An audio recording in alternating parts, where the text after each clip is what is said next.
Hello, everyone, and a very warm welcome to all of you for joining us today. My name is Anuja Bhardwaj, and I will be your moderator and host for today's session. Before we begin, I would like to share a few quick housekeeping notes.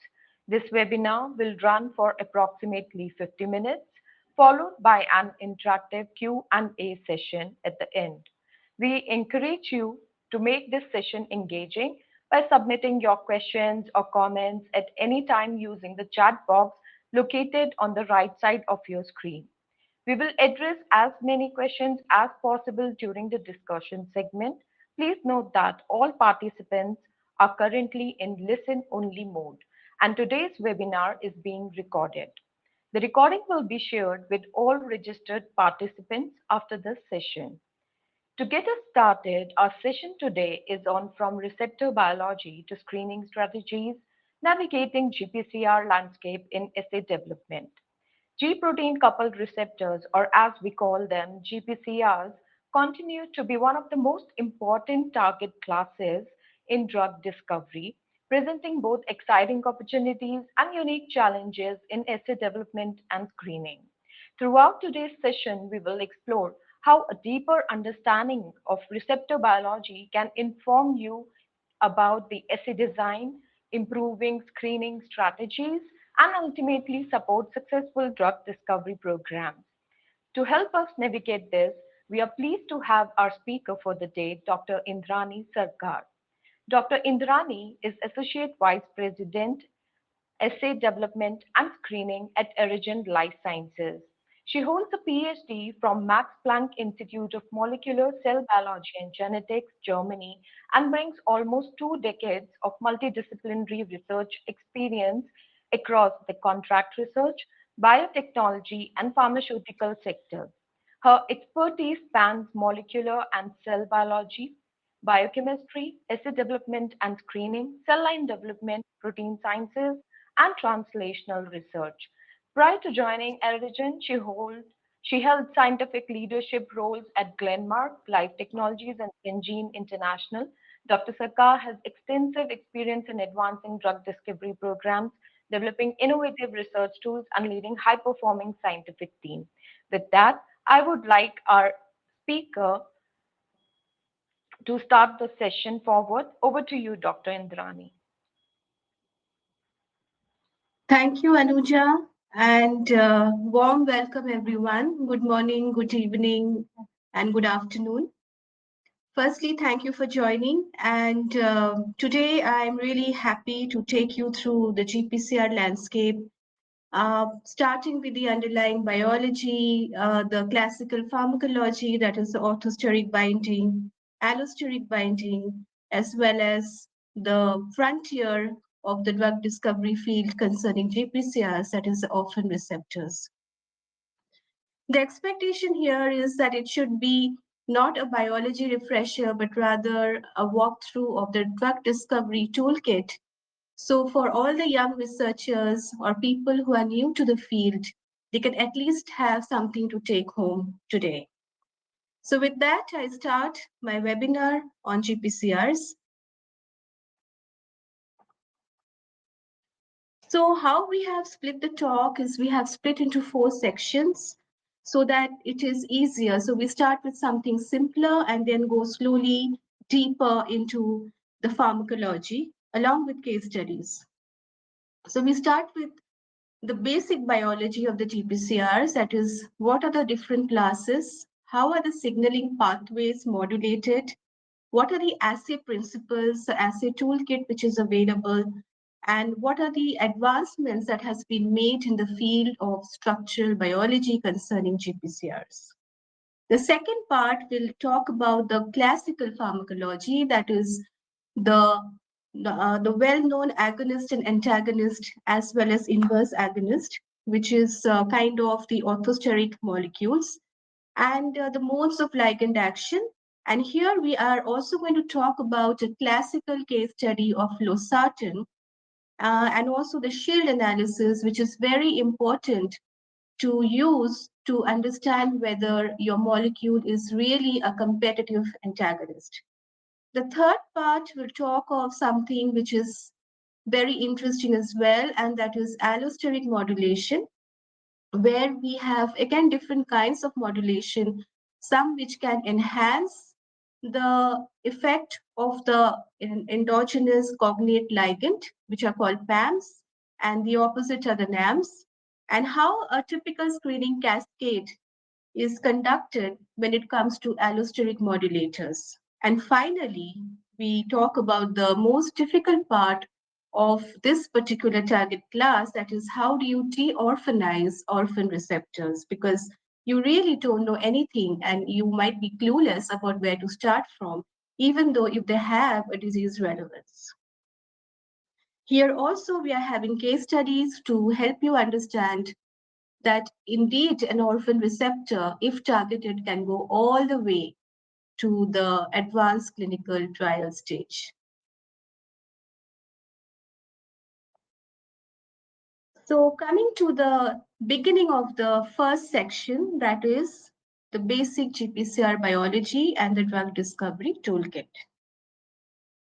So here I want to pause for a moment and recognize what has happened with the work of our scientists for the last almost 2 centuries.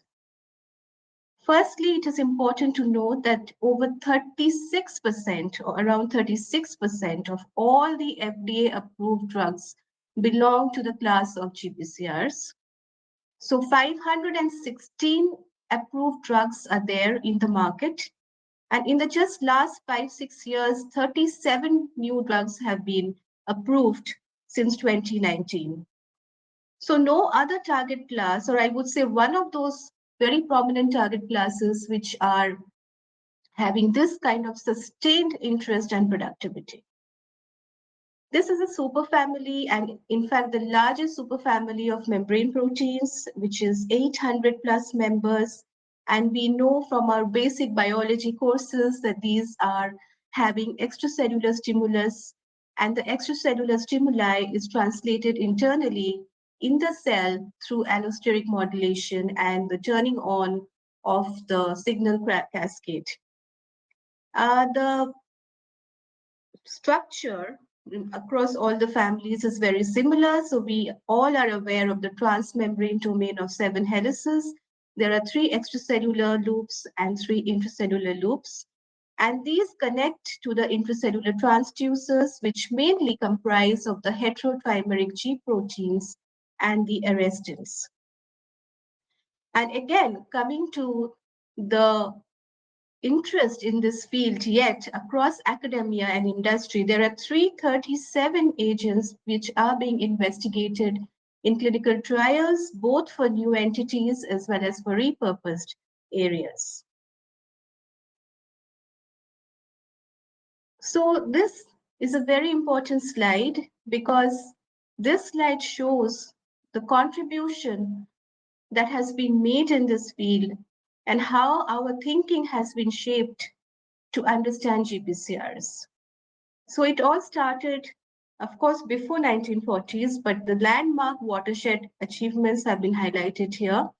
1948, Raymond Alquist proposed that there are 2 distinct alpha and beta adrenergic receptor subtypes. So he actually founded the receptor pharmacology, and his work was published in 1948. And that is the first time we understood that there are alpha beta adrenoreceptors. Moving on to the 50s and 60s, Earl Sutherland discovered the concept of second messenger by discovering cyclic AMP, which gave us the first understanding that indeed a second messenger is critical for conducting a signal transduction intracellularly. Moving on to 60s again, the blockbuster achievement, I would say, by James Black, who went on to discover the first beta blocker, that is propanol, and used the rational receptor-based drug design to design propanolol. Moving on to the 80s, this was again a landmark discovery by Dr. Brian Kobilka, who was working in Dr. Robert Lefkowitz's lab at the Duke University, who first time in the history of GPCRs cloned and sequenced the beta-2 adrenergic receptor and revealed the iconic seven transmembrane helical domain. This is again a monumental discovery, I would say, in the field of molecular biology. Millennium onwards came the advancement of structural biology, and the first crystal structure was elucidated for bovine rhodopsin in 2000. And in the following years, starting from 2007 to 11, multiple non-rhodopsin GPCRs were crystallized in apo-bound form, apoform, agonist-bound, G-protein-bound form, starting with the beta-2 adrenergic receptor. In fact, this is a prototypical receptor which can be studied to understand the overall biology of GPCRs.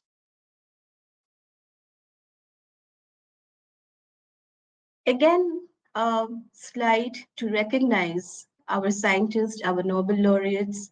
No other field has seen this level of Nobel Prizes being awarded for a single target class.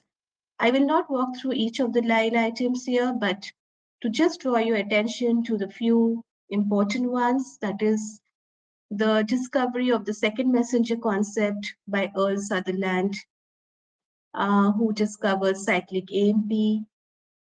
Then 1971 and 1988, Sir James Black, Gertrude Elion, and Hitchings, they got the Nobel Prize again for physiology and medicine to discover propranolol, a beta blocker, and cimetidine for angina and stomach ulcers. Moving on, we have Alfred Gilman and Martin Rodbell in 1994, who actually discovered G proteins and their crucial role in the intracellular signaling cascade. And finally, I would definitely mention the 2012 Nobel Prize for Chemistry, which was awarded to Robert Lefkowitz and Ryan Kobilka for their groundbreaking studies of G protein coupled receptors. So let us just think a little bit here. First of all, there are 800 of the family, and 800 GPCRs are present in the membrane receptor class, and they account for 4% of the human proteome. And equally diverse is the class. So the first class A, which is called the rhodopsin-like class, are 85% of all GPCRs, and they are characterized by a very small extracellular domain, and the ligand binds within the 7 transmembrane domain. Then comes the class B, that is the B1 secretine, which has a larger N-terminal domain and known to bind peptide hormones. And one of the most well-known members of the secretine family is the GLP-1R, which does not need any introduction.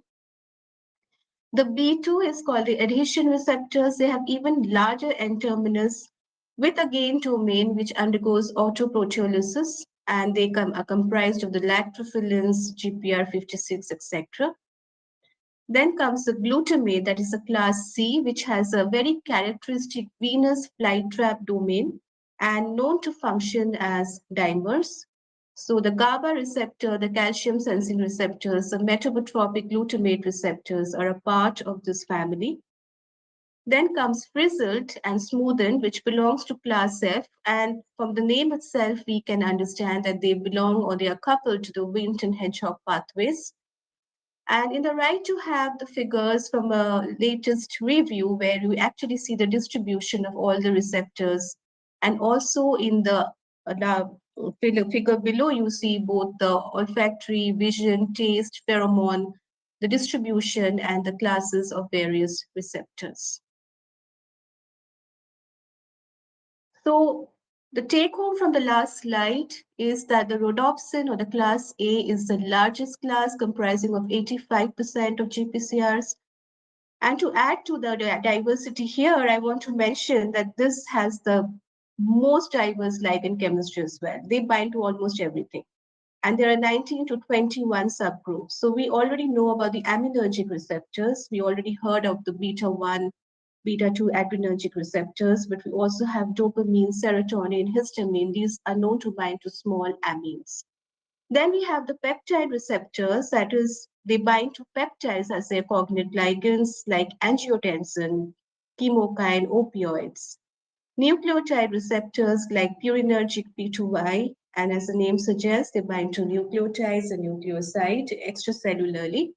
There are lipid receptors, the very well-known sphingosine 1-phosphate, prostanoid, leukotriene, cannabinoid, small molecule sensing like proton sensing, succinate, lactate, and the sensory that is belonging to the olfactory or taste receptors, which are largely fairly undrugged.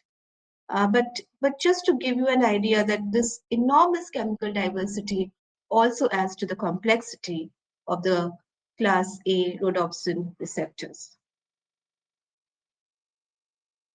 Coming to the GPCR signaling pathway.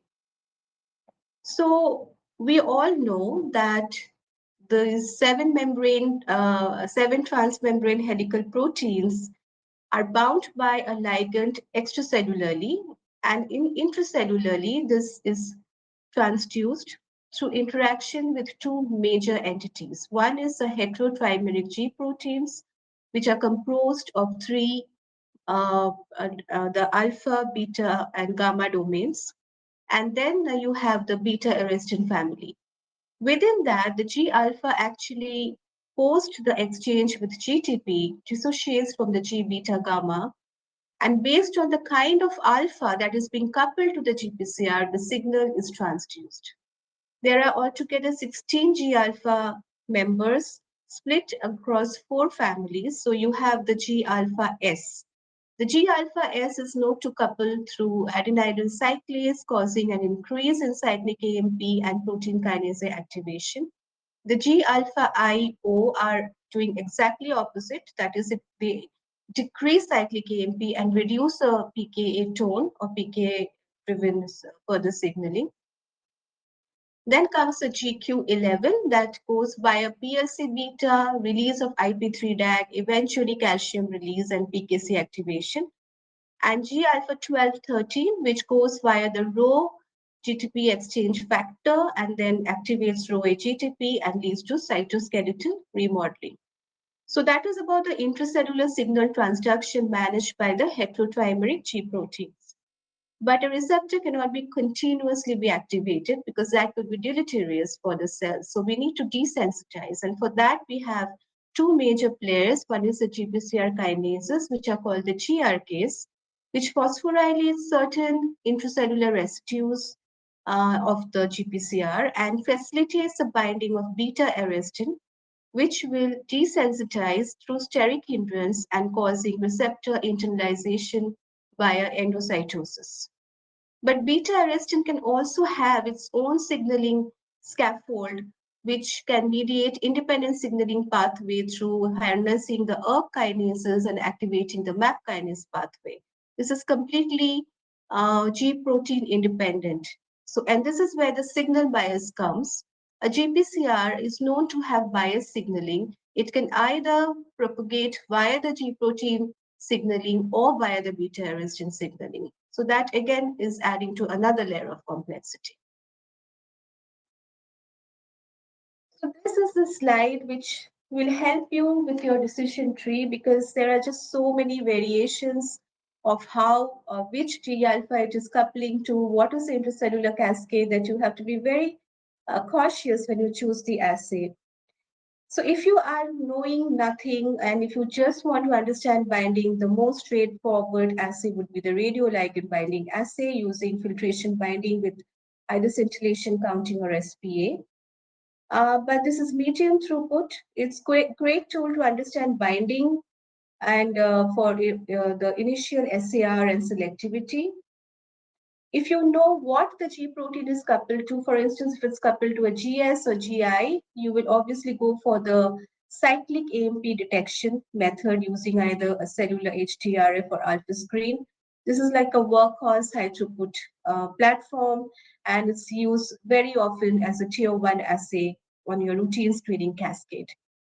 Of course, if it's GI, you need to add phospholipid in your protocol. Then comes the calcium mobilization, the very well-known flipper assays because of GQ coupling, which eventually releases calcium. Again, a very high throughput assay can be, miniaturized up to 1536 with the more advanced flipper penta instruments. Also good for high throughput screening. Beta arrestin is again, it's agnostic to the GPCR. Any GPCR will bind to beta arrestin eventually. So you can go for arrestin pathway if you have no other clue of what to begin with. This can also be high throughput cellular assay. There are different two major platforms that are being used, and it is also good for agnostic assays and also orphan receptors. And then there are two global cellular response assays. So these have nothing to do with your pathway specific signatures. It is label free. One is the impedance DMR method, which is medium throughput, very good tool for novel GPCRs. You have the infrastructure. And the other is the ultimate, this is a very well known, we are all aware of the GTP gamma S. This is actually for G protein activation assay. That is the first step in the GPCR signaling pathway after the binding of the extracellular ligand. It's a low to medium, but a great tool for mechanistic confirmation of your G protein activation, GIO activation, etc. Because the activation always happens through the exchange of GTP against GDP. So that is a common step for any kind of G protein. So just a little bit deep dive into what kind of principles are applied. So of course, it will be either second messenger driven or pathway agnostic readouts. So already I have mentioned about the cyclic AMP competitive immunoassay, which is typically HTRF and alpha screen for GS and GI. The just one important thing here is typically these assays have a labeled CAMP tracer and an anti-CAMP antibody, which binds to this tracer. So when you have the cell line which is being activated by the GS or GI coupling, it will release cyclic AMP into the cells through GS or through phospholipid mediated GI coupling. So there will be a competition between the native cyclic AMP, which is produced by the cells post the activation of the GPCR, and this reduces the FRET signal. So it's inversely proportional to the native cyclic AMP, which is being released, and you measure the reduction of this FRET or alpha signal. The calcium flux flipper assay is again, once you activate GQ signaling, it will go via the calcium flux pathway. You can use your flipper by using a fluorogenic dye, very kinetic readout and highly miniaturized as well. The beta arrestin, so just to give you something that I just want to remind you that there are four arrestins, 1, 3, 2, and 4, and that is the 2 and 4 are the beta arrestins 1 and 2, which are used for these assays. There are two approaches for beta arrestin. That is a path hunter. We are all, I'm sure, who all of us have worked in the GPCR field are aware of this assay. But just to give you an idea, it is an enzyme fragment complementation. So your receptor, your GPCR is tagged with a smaller enzyme donor called PK and post-agonist activation. And when the GRK phosphorylase, that is when the beta-arrestin binds intracellularly. The beta-arrestin itself is tagged with the enzyme acceptor. So when the beta-arrestin binds to the receptor, which is tagged with a small enzyme donor, it will complement and give you an active beta-galactosidase signal. So this is a chemiluminescent substrate. It is cleaved and it releases light, which you can measure in the cells. And a similar approach, but with a bread signal, has also now been used. That is, a receptor here, instead of enzyme donor, is fused to a luciferase donor, and the beta arrestin is fused to a fluorescent protein acceptor, and then there's a bread signal as they come into proximity, which you can measure. So these are the four very basic principles of the assay. Because they cannot always be very intuitive. You really need to know what you need to pick on, what would be really useful for your cascade and your drug discovery and your timeline to the lead candidate. Apart from that, we have the label-free assay, which I was mentioning, that you can also do dynamic mass redistribution, which is like Corning epic based, and you measure the changes in local refractive index when you are having a ligand, you induce changes within the cell mass distribution, cytoskeletal remodeling, etc. You can measure impedance using Accelerator's platform, which are microelectrode array-based methods, looking at the electrical impedance as the cell shape changes and attachment changes with respect to the downstream receptor signaling.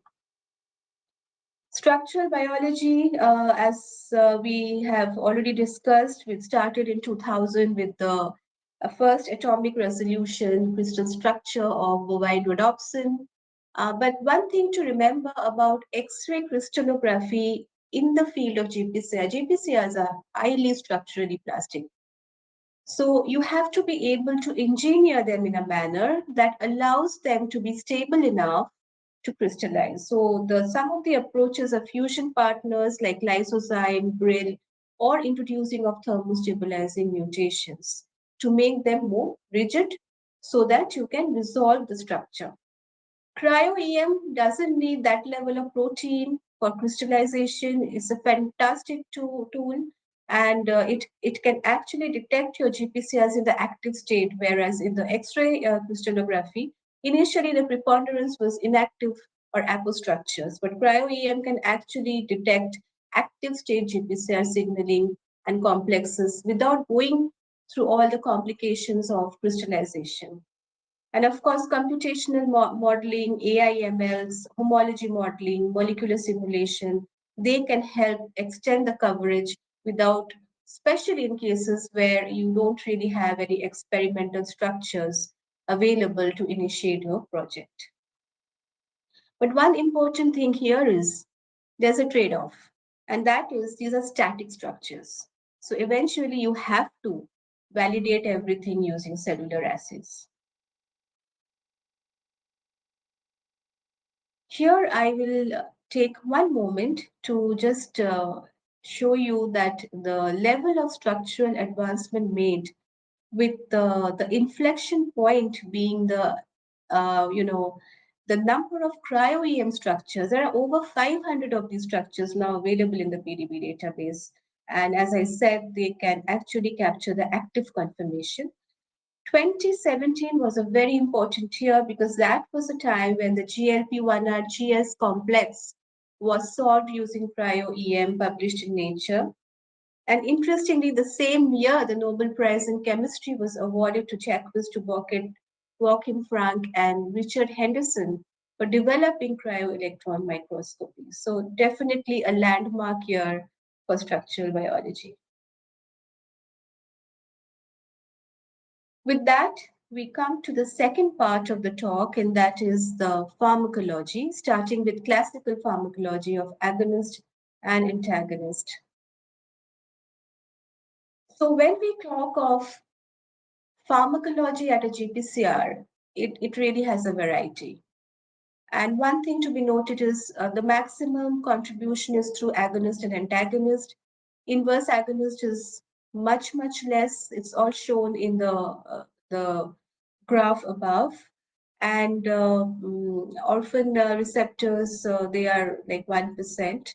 But to bring to your attention, we have orthosteric ligands, that is the classical pharmacology. That is, this ligand will bind where the extracellular cognate ligand binds. So you have agonist, partial agonist, antagonist, inverse agonist, and biased agonist. Biased agonist is very important because, as I was mentioning, it will bias signaling either through G proteins or through beta arrestins. So that's a very interesting example. When it comes to allosteric ligands, you have positive allosteric modulators, which will enhance the activity of the ligand, negative allosteric modulators, which will obviously decrease the activity of the cognate ligand. You have the agonist PAMs. Agonist PAMs are a very interesting class because they behave like an agonist. They can activate the receptor on their own, plus enhance the activity of the actual agonist for that receptor. And it has been explored for GPCRs like FFA1, GPR40. And you have the biased allosteric modulators, very similar to the biased agonist, which is again driving towards a specific pathway over the other pathway. In the graphs alongside, you see the typical pattern of what you expect in a DRC when you are running a full agonist curve, an antagonist, an inverse agonist, and the base in comparison to the basal activity or the constitutive activity. Inverse agonists come into the play when your GPCR is constitutively active. And here, just look at the pharmacological spectrum. It's huge. There's a very few examples. Just to let you know, like agonists, we have salmeterol, formoterol. These are very well known for asthma COPD, for targeting the beta-2 adrenergic receptor, sumatriptan for acute migraine, misoprostol, which is targeting the prostaglandin EP4 receptor for peptic ulcer. In inverse agonist, I think I don't need to explain what cetirizine is. All of us has consumed this at some point in our life for our allergies. You have cimetidine and you have nebivolol, again targeting beta-1 adrenergic for hypertension. Antagonists, classical example, maraviroc, which is for CCR5 to block HIV entry, and of course valsartan, with valsartan being one of the highest selling medicines for highest selling ARBs.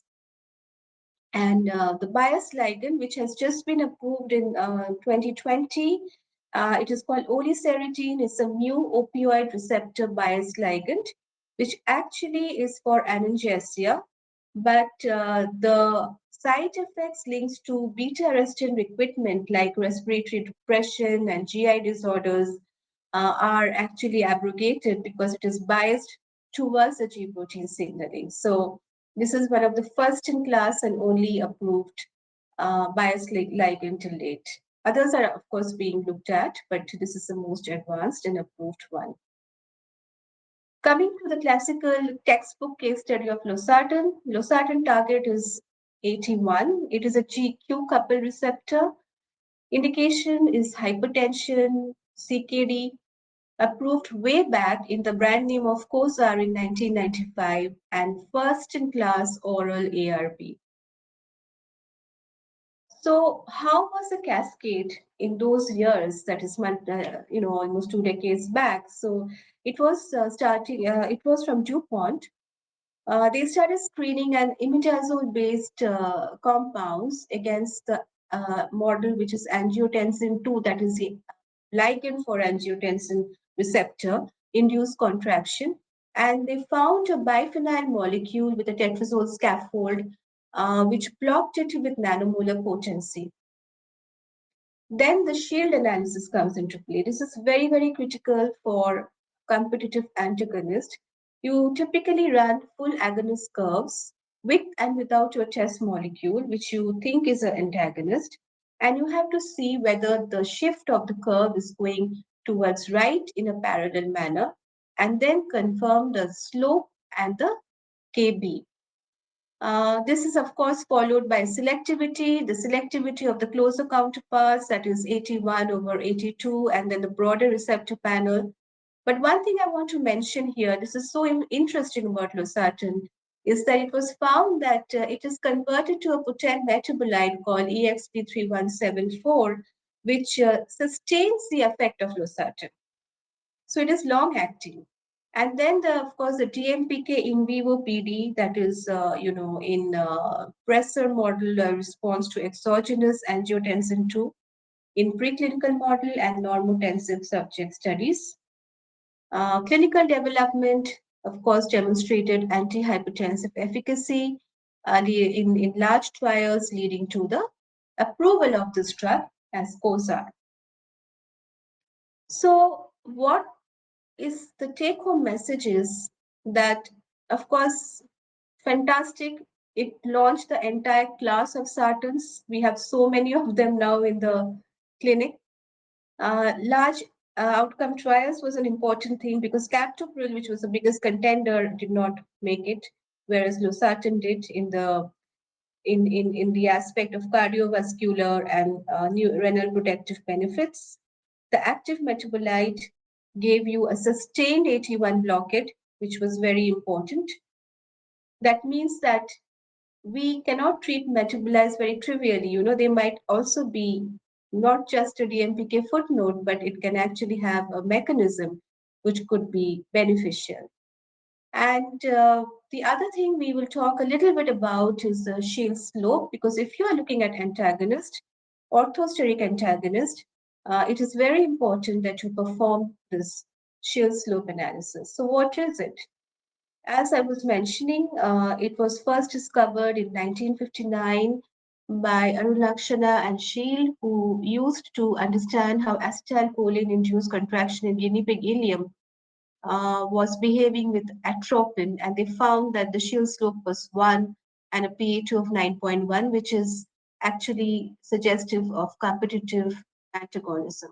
So what you do here is what I mentioned before. You run a complete dose response agonist curve at specific concentrations of the antagonist, and you will get a parallel rightward shift as you increase the concentration of the antagonist. And this rightward shift has to be measured. It is called the dose ratio. And you make another plot where you actually plot the log of dose ratio minus 1 versus the log of the antagonist concentration to find out the linear slope. The x-intercept of this line is called the PA2, and we have to get a shield slope of close to 1, which is suggestive of single-site reversible competition by the antagonist. And the higher the PA2 value, which is a negative of the binding affinity, is should be higher than 8, 9. The higher, the better. So this is how you have to confirm the competitive mechanism using a shield analysis for your antagonist-based drug discovery. Coming to part 3, that is the allosteric modulators. So we have the PAM-NAM screening cascade. Again, this is, I have tried to capture it as much as in detail as possible. So let us first look allosteric modulators in the spectrum of a target class as complex as GPCRs is no more a theoretical concept, but rather it has reached the clinic now.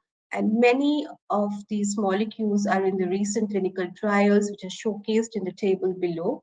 And there are those which have already been approved, like Maraviroc, Sinoscalcet, etc.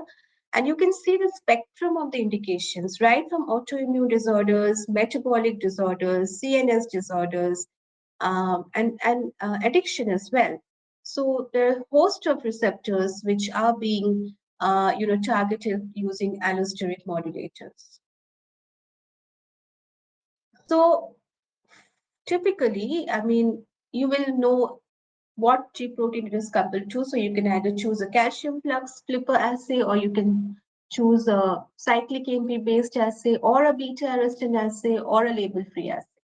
It really depends on what you know about the receptor, whether the structure is known, whether the ligands are known, etc.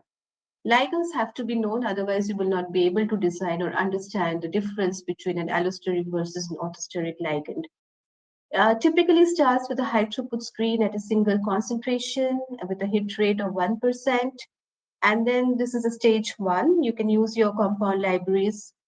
Stage 2 will be a hit confirmation, which is typically done after any high throughput screening exercise by cherry picking and doing the complete dose response. But most important is the second line, that is a fold shift assay. Here, your agonist is used at a sub-maximal EC20 concentration, and you titrate your modulator. So if there is a leftward shift with the EC50 and an increased Emax, it is a positive allosteric modulator. If it is a rightward shift with a decreased Emax and EC50, then it is obviously a negative allosteric modulator. So this has to be done, the fold shift assay, to rule out orthosteric activity. But this needs further confirmation, which I will talk about in the next slide. So stage 3 is mode of action, that indeed the compound is at working from a topologically distinct site and not anywhere near the orthosteric pocket. So typically done with a radioligand binding assay. So the compound will be tested against radio-labeled orthosteric probe or an orthosteric ligand, and the modulator will do all the changes, like will change the affinity or the dissociation kinetics, but not compete for the same orthosteric site. But most importantly, the gating decision is the observation of the ceiling or saturation effect. That is, when you titrate this allosteric ligand to a very high concentration, at some point it will plateau. It will not go on increasing like an orthosteric ligand. So it will plateau at a finite cooperativity factor. And then you can revalidate with SPR or further radioligand dissociation kinetic studies. So this saturation effect is very important. So once you are done with your high throughput screening, your cherry picking, your dose response, your orthosteric radioligand, and your ceiling effect analysis, fold shift assays comes the other aspects of screening, that is selectivity and functional profiling. So selectivity typically starts with an understanding of what is the selectivity index in comparison to the closer members of the receptor subtype. Then you go for the broader GPRO panel, that is the safety pharmacology, ion channels, transporters, hERGs, CYP, etc. And you have to be able to determine the selectivity index, which is very important. That is nothing but what is a fold above the actual target that the differentiation has to happen. And it's also very important for functional selectivity, which is called bias profiling. That is, you have to be able to compare what is called the cooperativity across whether the signaling is G protein biased or beta arrestin biased. You have to test with multiple orthosteric ligands if available, or synthetic agonist probes, and then identify the PAM NAM based on the fold shift analysis. And if you are doing a biased profiling, you also have to add that feature in your final target product profile. The stage 5, so just to let you know that the later stages that I'm talking about, 4, 5, and 6, are applicable across modulators. So clearly you have to assess the drug-like properties of your modulator, that it just should not behave well in vitro but not have what is required to behave like a drug. So you do the ADME PK analysis using the metabolic stability, permeability, PPB, CYP inhibition, and projection of human PK. And then the in vivo target engagement based on the correct model, whether it has to be CNS penetrant or not, that needs to be understood as well. Use a relevant animal model. Look at the safety margin by looking at the CYP inhibition panel, understanding the drug-drug interaction liability. That has to be done very early and not later. And then the translational biomarkers. So you need to have a team who will look into the translational biomarker, which will actually work not only in the PKPD models or the in vivo model, but also in the patients that you will be testing. After all this, comes the candidate nomination. So a typical TPP has been shown here, like you have a functional potency IC50, then the selectivity panel, like what is the shift you want, that is 100-fold versus the closest relative. The off-target panel has to be clean, hERG has to be clean, preferably over 30-fold. Then oral bioavailability should be in at least one preclinical species, should be more than 20%. CNS exposure is very target dependent, so I will not talk about it here. In vivo efficacy and genotoxicity screen, that is Ames test, etc. So this is like I would say a standard TPP package applicable to all your modulators, or in fact all molecules undergo the process. It's just a little bit more complicated when it comes to GPCR because you have like so many considerations in terms of whether it is biased, whether it is coupled to a certain G alpha type, whether it is an orphan receptor, all those things. And with this, I come to the last part of today's seminar, that is orphan GPCRs, that is till date was considered very undruggable, very difficult to target. But why? First of all, let us recognize that there are almost 100 of these orphan receptors across different GPCR classes, amidst the 360 non-sensory GPCRs. So what is known to be an orphan receptor? It's basically a GPCR like receptor with the 7 transmembrane domain structure, but it has no confirmed endogenous ligand, or there are no like consistent reports of some ligand binding stably to it. But then why do we care about it? Well, we do care because there are so many genome-wide association studies which have shown that they are disease relevant and their expression is disease relevant. In fact, IDG, that is illuminating the druggable genome, has built tools like Presto Tango and TruePath to accelerate their characterization.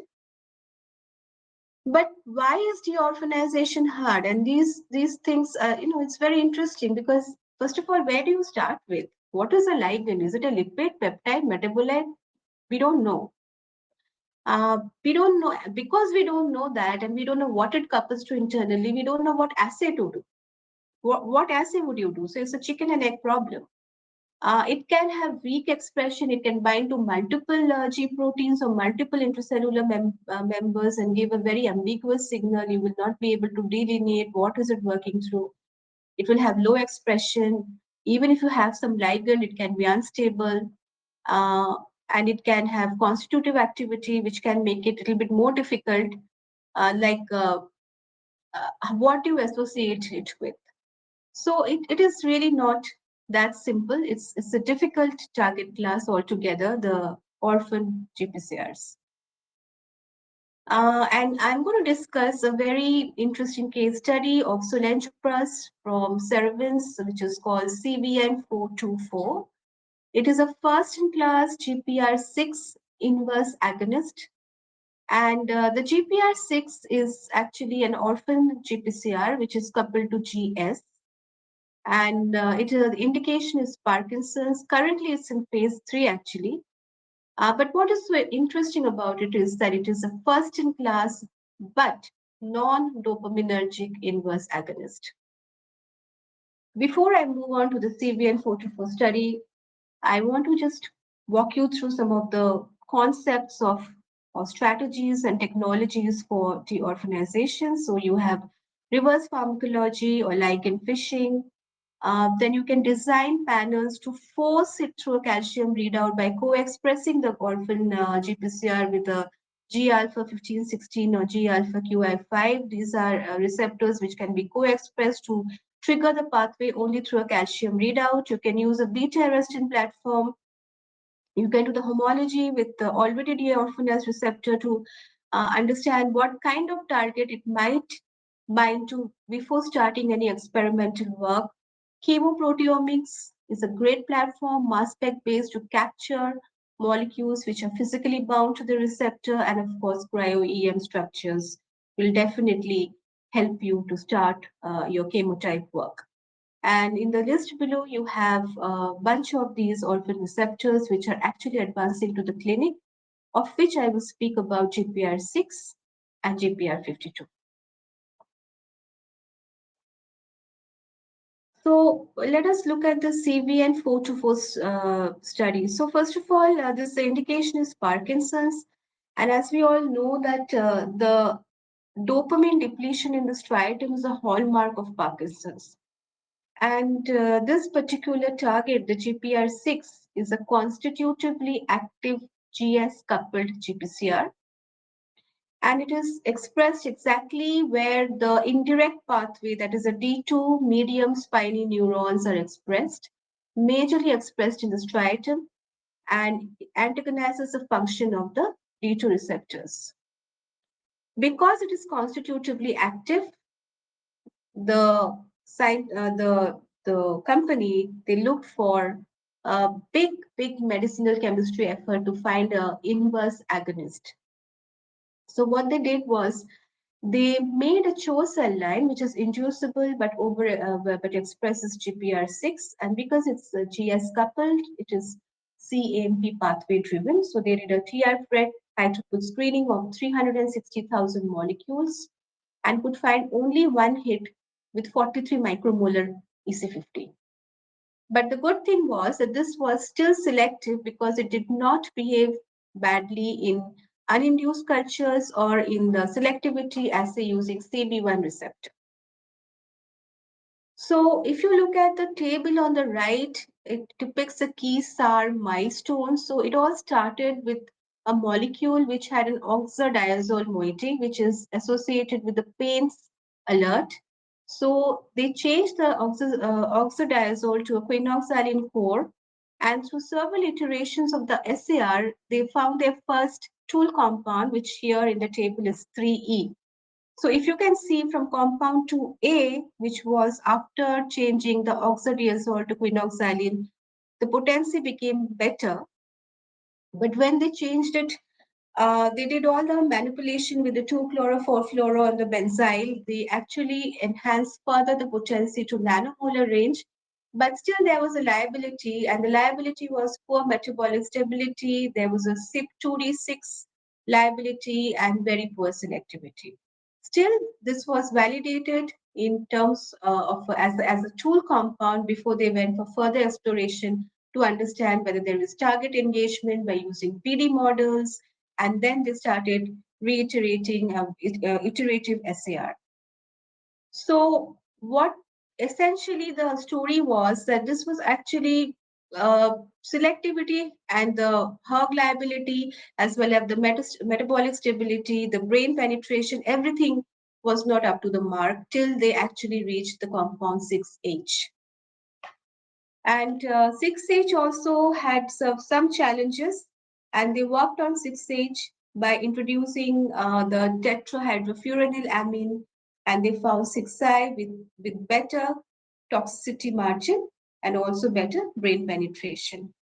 So the story is that from a 360,000 compound library to 6I compound, which is now called CVN424, they achieved a thousand-fold potency with a huge selectivity margin for the closest counterparts, that is GPR3 and GPR12. So how was the overall profile? So before they found 6I, they already had a lead that is 6H. And they tested that for receptor occupancy using a label tracer RL338. And they found that there was a dose-dependent tracer reduction in the brain and the striatal versus cerebellum. And the OC50 was found to be 6.1 nanomolar with the 6H compound. The PD model they used was a haloperidol-induced catalepsy model, and the compound 3E, that is the first tool compound, was found to dose-dependently reverse this catalepsy, whereas this effect was completely absent in GPR6 knockout mice, showing the target engagement. And the main in vivo model was the bilateral 6-hydroxydopamine lesion PD model in rats, where the compound 6H was found to be highly efficacious by restoring the locomotor activity to almost baseline level, pre-surgery levels. The safety tolerability was very good in terms of both the cardiotoxicity adverse effects at 30 mg per kg per oral in dogs and the 14-day rat dog toxicity at 330 mg per kg respectively was clean. So it was a clean molecule and hence it went to phase 2 and now to phase 3. But the most important part and the interesting part of this particular molecule is that it is not like L-DOPA, which is a standard of care for PTs because of the depletion of the dopamine in these striatal neurons. And this has a lot of side effects like, long-term DOPA can cause dyskinesia and decrease the quality of life. Even though there are other therapies like monoamine oxidase, COMT inhibitors, and the more recently the adenosine A2A antagonist, estradiol, they all have their side effects and eventually decrease the quality of life. So it's really interesting to find something which does not go via the dopaminergic pathway because that's a pathway which is typically targeted across CNS indications. And the final case study is a molecule from Assay heptaris, which is called the HTL149. And after rebranding to NXtra Pharma, it is now called the NXC0048149, again a GS coupled orphan receptor. And the target here is schizophrenia, but interestingly, it is targeting positive, negative, and cognitive symptoms, which is a big concern for patients having this, disorder. It's phase 2 ready molecule belonging to an extra because BI pulled out in 2025 and were not willing to share their license. So look at the story, the story of this particular orphan receptor. The few things I want to highlight here. It was found by genome homology search with the more closer counterpart called GPR55 and was cloned in 1999. It is coupled to GS, so there is a CMP up regulation and not down. But more interestingly, the self-activation mechanism making this a very, very highly constitutively active GPCR is the fact that the crystal structure, which was delineated in 2020, showed that in the ligand-free GS-coupled structures that were solved, the extracellular loop 2 falls back into the orthosteric binding site, making it constitutively active. So it behaves like a built-in agonist with the help of tyrosine 185 and histidine 186. And the same crystal structure also could reveal a separate allosteric site pocket. And now comes the expression because expression determines which disease you will target it for. So again, very similar to GPR6, GPR52, 70% of the expression is striatal, especially in the nucleus accumbens of the brain, and again selectively co-expressed with the indirect pathway dopamine D2, that is a striatal pallidal pathway in the medium spiny neurons. And there is also expression in the prefrontal cortex. So because it's expressed in the prefrontal cortex of the brain, it's very relevant to the cognitive symptoms and the negative symptoms. And because it opposes the D2R signaling, because it is a constitutively active GS coupled receptor, it will give upregulation of cyclic AMP, while D2 receptor, which is GI, will give a downregulation. So the CMP tone will be reversed in the same area of the brain. This I will just focus on two aspects. One is 2015, GPR52 was linked to Huntington disease because it was found to stabilize mutant Huntington. And in an in vivo model, knocking it out or antagonizing it lowered the mutant Huntington level. So that was the first disease indication. But after 2020, the structure was solved. They found the allosteric site. The more important study was a GWA study, which linked this GPR52 to schizophrenia, positive, negative, and cognitive symptoms.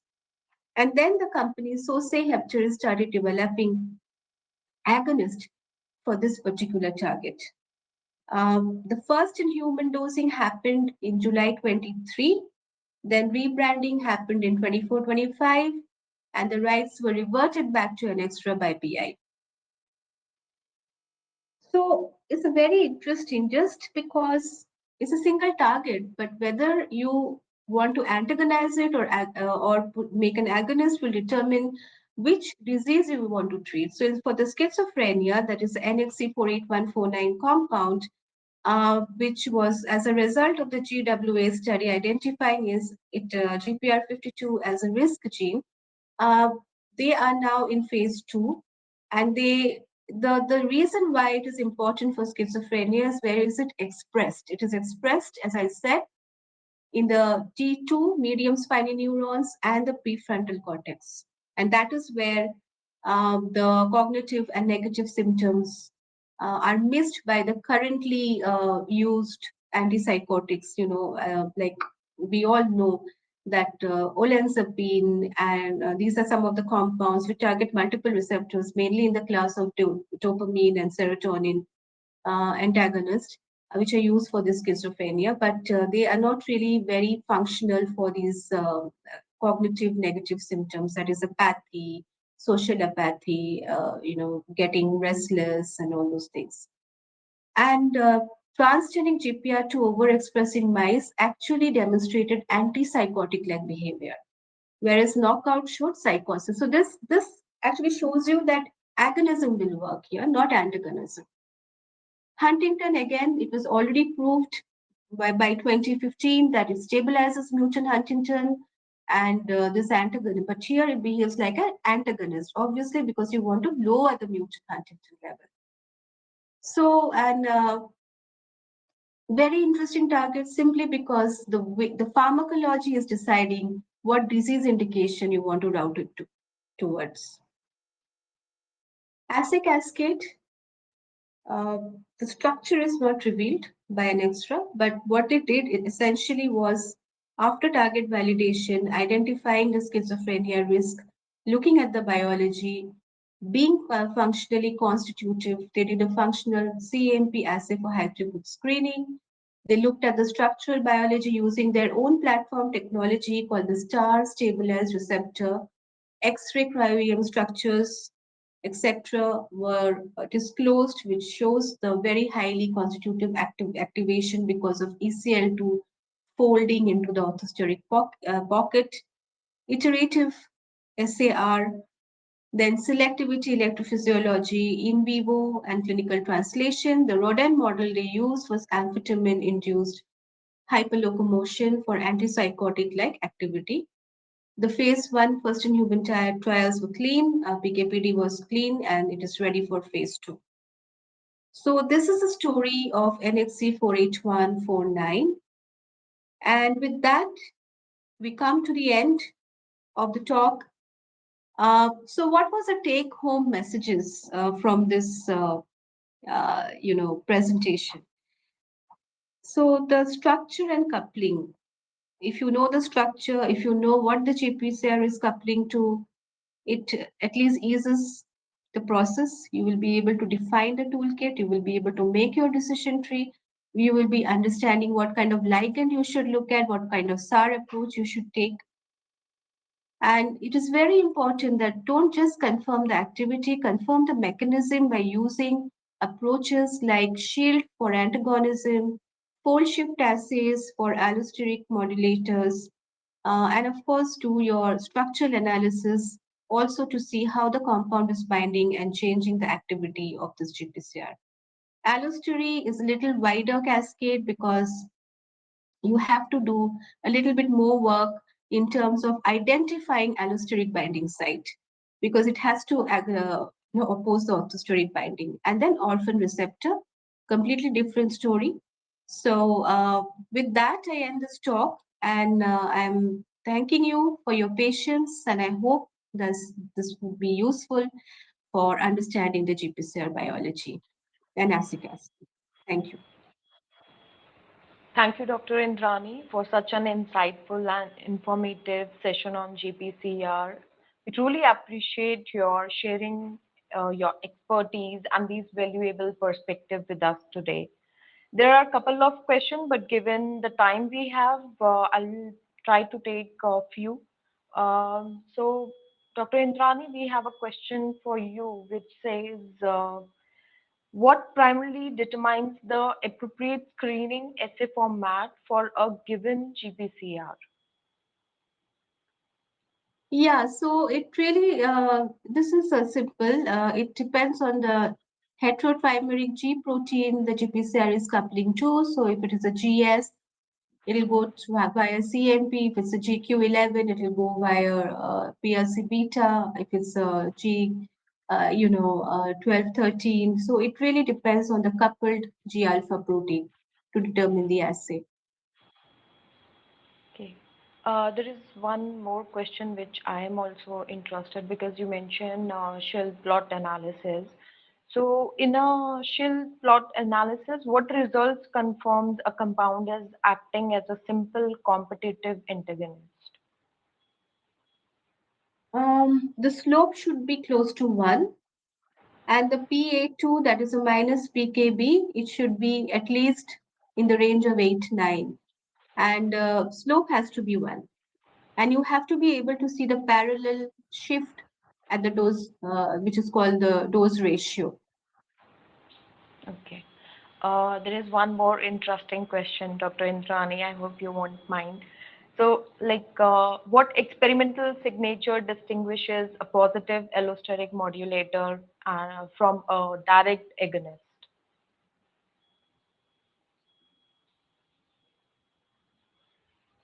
I didn't get you. Allosteric modulator from?